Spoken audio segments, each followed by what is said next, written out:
Hello traders. Welcome to trading cycle. आज हम सीखेंगे कि ब्रेकआउट्स फेल क्यों होते हैं, इसका मेजर रीजंस क्या होते हैं। ब्रेकआउट फेल होने का मेजर रीजन तो यह है कि जब भी आप ब्रेकआउट देखते हैं, फॉर एग्जांपल मार्केट यहाँ से मैंने ये ड्राइंग किया हुआ है, ये अप गया, थोड़ा रिट्रेसमेंट हुआ, देन ये रिजेक्शन लाइन के पास आता है और यहाँ से रिजेक्ट करके नीचे जाता है। And third point, point C जो है वहां पर ये ब्रेक कर देता है। तो जब भी पॉइंट सी पर ये ब्रेक होगा तो आपको ये देखना है नियर बाय कोई रिजेक्शन लेवल तो नहीं है, जो कि यहाँ पर पॉइंट बी है। तो जब भी आपका ब्रेकआउट के बहुत नियर अगर एक रिजेक्शन लेवल है जहां से मार्केट रिजेक्ट करके नीचे गिर रहा है और ट्रेंड लाइन भी बना रहा है, जैसे कि पॉइंट ए आप देखते हैं यहाँ से रिजेक्ट हुआ नीचे गया, पॉइंट बी आप देख सकते हैं पॉइंट बी से भी नीचे गया एंड देन इसने फिर ट्राई किया। पॉइंट बी जो है ना, यहाँ पर सेलर्स ऑलरेडी बैठे हुए हैं।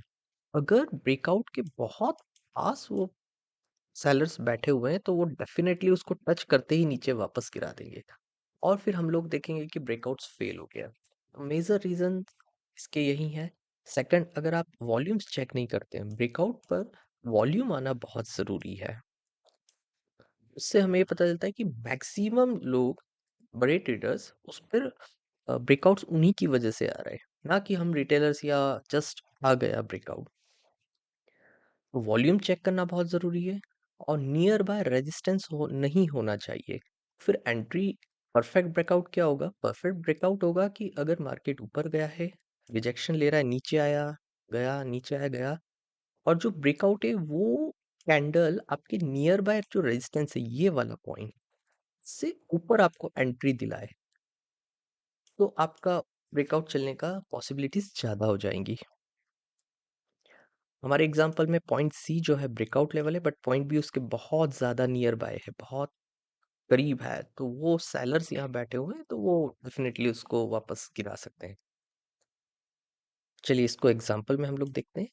ये मैंने कुछ एग्जांपल्स यहाँ पर लगाए हुए हैं।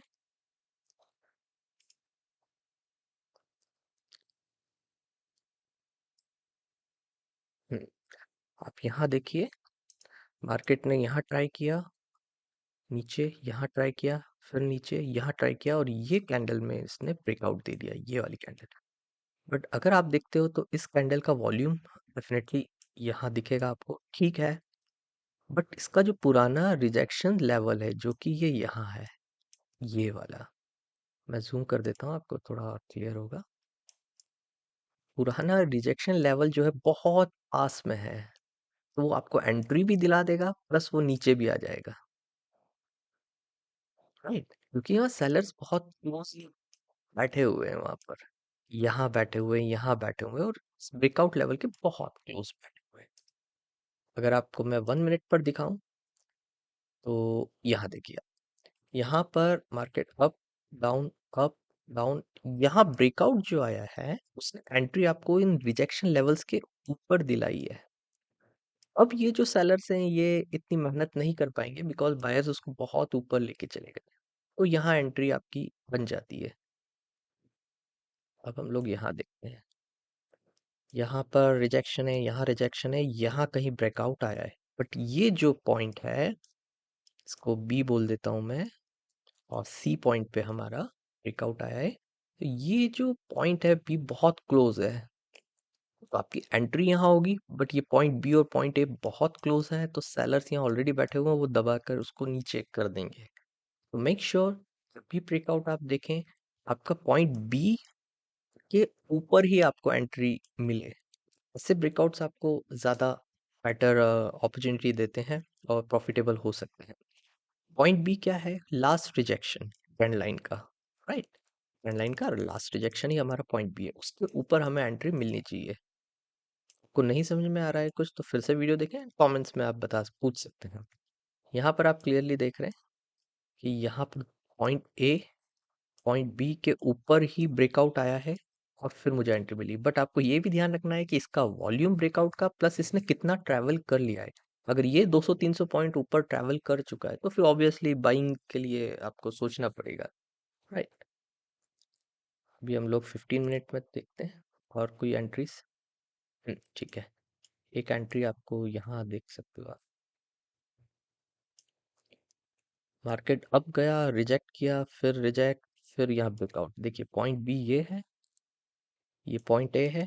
आपका जो ब्रेकआउट आया है इसमें वॉल्यूम कम है तो हम लोग इसको ब्रेकआउट मानते हैं। इस ब्रेकआउट ने पॉइंट बी, इस वाले और पॉइंट ए से भी ऊपर आपको एंट्री दिलाई है, तो ये थोड़ा सा सक्सेस होने के चांसेस ज्यादा होते हैं, बिकॉज ये जो सेलर्स है पॉइंट बी और पॉइंट ए, अब वो कुछ नहीं ज्यादा कर पाएंगे, उसको नीचे लाना थोड़ा मुश्किल हो जाएगा उनके लिए, क्योंकि मार्केट उसको ब्रेक ऑलरेडी करके जा चुका है। अगर उन्हें लेकर आना होता सेलर्स को नीचे, तो जब मार्केट ब्रेकआउट दे रहा था तो आपको उसी टाइम पर उसको, ये पॉइंट बी है हमारा, तो जब यहाँ से मार्केट ऊपर जा रहा था इस लेवल से, तो आपको उसी टाइम बिना ब्रेकआउट के ही नीचे गिरा देना चाहिए था, बट वो यहाँ सक्सेस नहीं हो पाए। कौन? सेलर्स। यहाँ पर भी नहीं हो पाए इस लेवल पर। तो हमारे लिए कॉन्फिडेंस करता है कि इन सेलर्स को तो मार्केट ने डिफीट कर दिया है। थोड़ा बहुत हम लोग निफ्टी में देखते हैं। देखिए मैंने ये ड्रॉ करके रखा हुआ है, ये market up down up down फिर अप। यहाँ कहीं अगर आप इसको ब्रेकआउट कंसिडर करते भी है तो ये बहुत करीब रिजेक्शन लेवल है उसके, इस ब्रेकआउट के। और ये बी पे जो सेलर्स बैठे हैं पॉइंट बी पे, जो पहली मार्केट को गिरा चुके हैं, जैसी मार्केट वहां आएगा वो उसको गिरा देंगे, अगर आप यहाँ देख रहे हो तो। राइट। ऐसा हम लोग अगर हाँ ब्रेकआउट कुछ ऐसा बनता इतना ऊपर, इस इन सेलर्स को भी मार्केट लाइक हराते हुए बायर्स ऊपर लेके जाते हैं, तो एंट्री थोड़ा सा ठीक ठाक बन सकती है। बट पॉइंट बी के नीचे ही अगर आपको एंट्री मिल रही है और बहुत नियर है पॉइंट बी सेलर्स, तो फिर वो एंट्री नहीं लेनी चाहिए उस ब्रेकआउट्स पे। यहाँ आप देखें, यहाँ पर ये है पॉइंट, एक पॉइंट ये है, सेलर्स के पॉइंट से ये सब, ये भी यहाँ भी सेलर से, यहाँ भी सेलर से, यहाँ भी सेलर से, और मार्केट ने इतना ट्रैवल किया है, उसके बाद करीब करीब यहाँ ब्रेकआउट आया है, जो कि पॉइंट, इसको अगर हम लोग सी बोलें, सी से तो ऊपर ही आपको ब्रेकआउट मिल रहा है। फिर उसके क्लोजली पॉइंट बी है, तो इसके भी ऊपर मिल रहा है। ये एंट्रीज फिर भी एक बार कंसीडर कर सकते हैं, लेकिन क्योंकि ये पॉइंट सी और बी सेलर्स के ऊपर उसने ब्रेकआउट में ही उनको हरा दिया है, तो ये हमारे लिए थोड़ा सा कॉन्फिडेंट हो सकता है। भी देखते हैं इसने कितना ट्रैवल किया। अगर हम लोग यहाँ एंट्री समझते हैं तो करीब करीब यहाँ से आपको एंट्री मिल रहा है, या यहाँ पर भी देखें तो इसने कुछ ज़्यादा 100 पॉइंट्स के आसपास ट्रैवल किया निफ्टी में, तो ठीक है 100 पॉइंट्स। बट मेक श्योर कि आपका near by rejection level sellers ना बैठे हो ब्रेकआउट के जस्ट बाद, और आपको एंट्री ब्रेकआउट पर ऐसी मिल रही हो जहां पर सेलर्स को ऑलरेडी उसने डिफीट कर दिया, हरा दिया, उस ब्रेकआउट में ही सब कुछ हो गया हो। आई होप ये आपको क्लियर है। आप कहीं पर भी ये चीज़ देख सकते हैं, near by resistant rejection sellers बैठे हैं तो वो ब्रेकआउट के फेल होने के ज़्यादा चांसेस रहते हैं। बट अगर उस ब्रेकआउट ने उन सेलर्स को ऑलरेडी डिफीट कर दिया है एंट्री देने से पहले ही, एंट्री आपको उन सेलर्स के ऊपर मिल रही है, तो आप 1% आप उस पर कॉन्फिडेंस ले सकते हैं। ऑलराइट, आई होप कि आपको क्लियर हुआ होगा। Thanks for watching, thank you.